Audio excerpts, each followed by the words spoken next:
Let's talk about Stutter's box. Error code solution fix in a simple and calm way will go step by step. But don't worry, you are absolutely not alone in this trouble, and there are solutions. We're going to dive deep into proven methods to banish this error ensuring you can finally step into the haunting world of Stalker without further delay. Sometimes the simplest solutions are the most effective.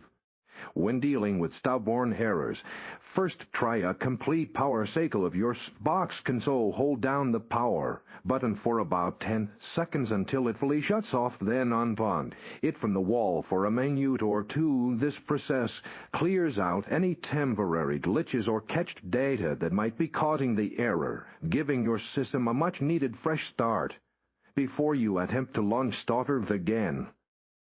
Next up, let's ensure everything is completely up to date, as outdated software can often lead to these kinds of frustrating errors.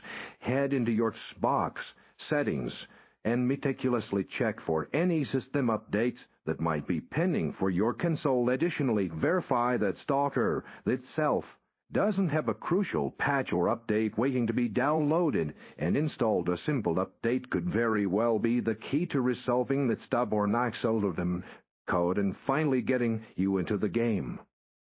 Error codes like this can frequently point to underlying network-related issues, so it's crucial to give your internet connection a thorough check. Begin by restarting both your router and modem, giving them each a minute or two to fully reboot and re-establish their connection. You should also test your Xbox network connection directly from the settings to ensure everything is stable, open, and operating as it should. Sometimes a simple connection hiccup is all it takes to trigger the error, and a refreshed network might just clear your path into the zone.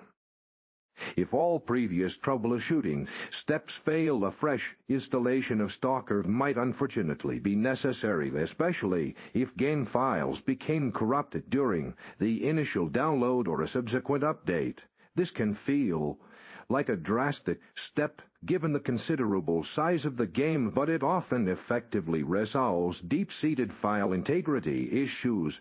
Ensure any important saved data is backed up. If possible, then proceed to delete the game and re-download it from scratch. It's often a last resort, but a highly effective one for persistent and stubborn errors.